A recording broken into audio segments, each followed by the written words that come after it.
Hello, welcome to day 4. So well done if you've made it this far. It's a bit of a myth in terms of our pelvic floors that it's all about strength and that what we need to be doing is squeezing and lifting and contracting all the time in our pelvic floor. The release of the pelvic floor is just as important as the contraction, and you can really prevent effective pelvic floor function if you're not allowing your pelvic floor to release. So we're just going to do a few exercises today that will help with that release of the pelvic floor. There is lots more that you can do, like we can use all balls and different things, but I wanted to keep it simple for this challenge. And if you want to do more, then we can do more afterwards. So we're going to come back onto all fours, exactly like we did the other day, finding that space between the sit bones. But this time you're going to pick your right foot up and take it out to the side, so you're turning your thigh bone in, and then bring it back to the centre. Pick the left foot up and rotate it to the left and bring it back in again. And some of this is a bit graphic, but I'm just going to show you from another angle so that you can really see the movement that I'm making.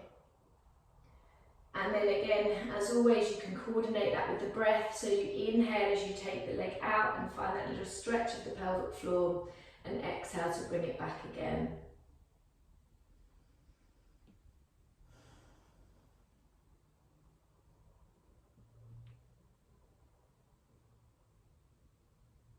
Inhale as you open the leg and exhale as you close. And last one. And then step your right foot in between your hands, stack your knee over your ankle, and just start to gently rock yourself forwards and backwards, opening up through the back of your leg and the front of your hip too.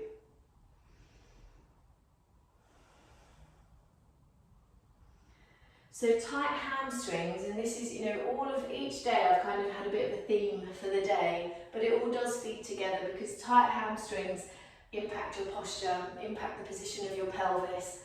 So finding this hamstring release is really helpful. And now change legs, go on to the other side, come down into your lunge, and then start to gently rock forwards and backwards. Breathing deeply.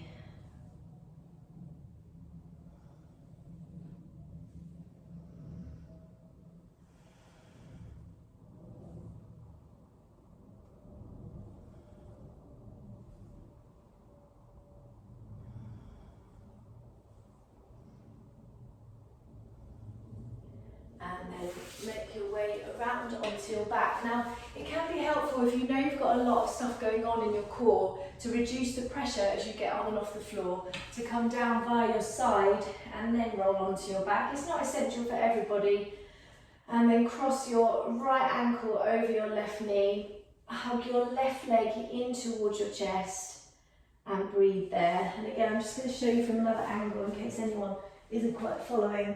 So you've got one leg crossed over the other, and then thread the arm through the centre of your legs and breathe there.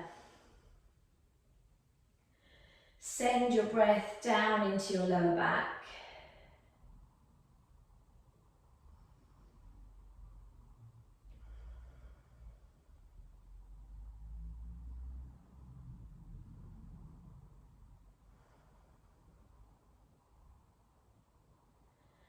And we haven't talked about this much, but your bum muscles, your glutes, are really related to your pelvic floor. So strengthening your glutes is really important in pelvic floor health, which we'll come to tomorrow.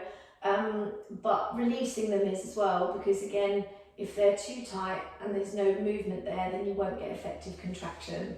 So change legs now and breathe there.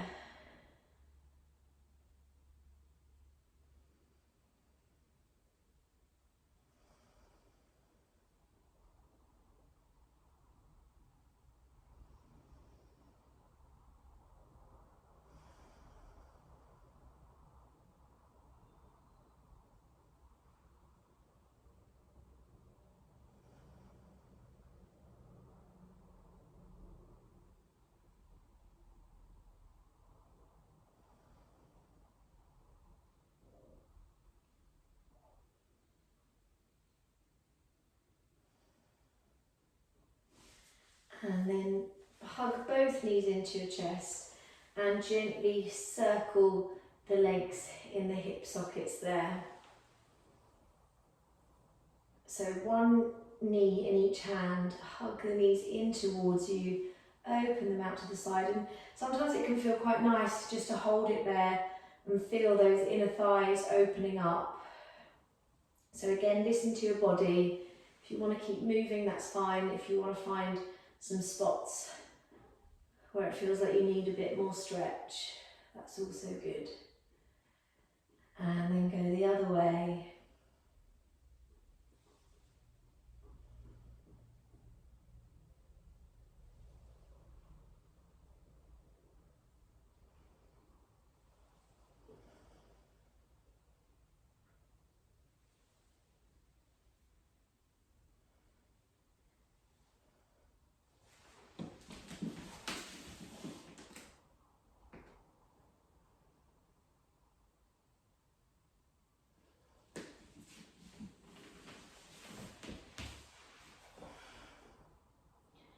And then hug your right knee into your chest and just gently circle that leg.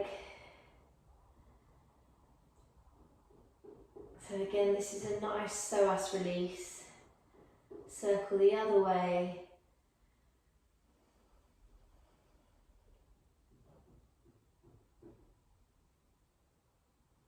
And then bring your leg across your body and come into a twist there. I don't know if you heard a bit of a clunk in my back there. Send your breath into your rib cage here. And then slowly come back to centre. Hug your right leg in towards your chest and circle there.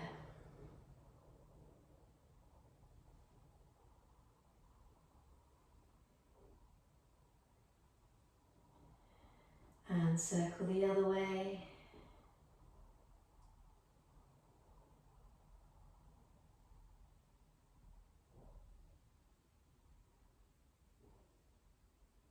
And then bring your leg across your body and gently rotate your spine. And another clunk in my back.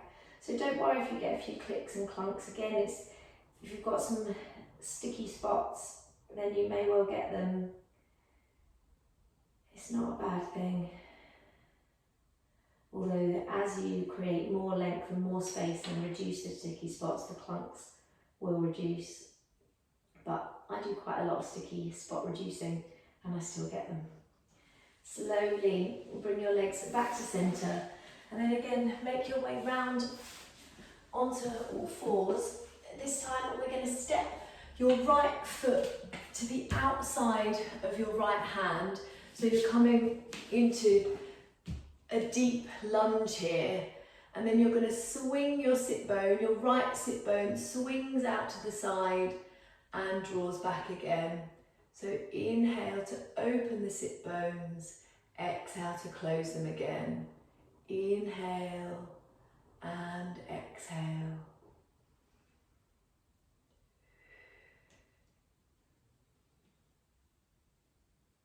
And then step that foot back underneath you.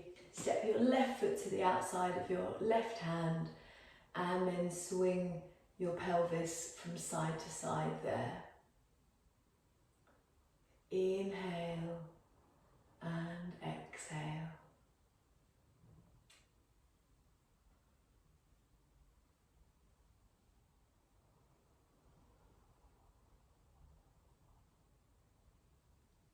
And last one.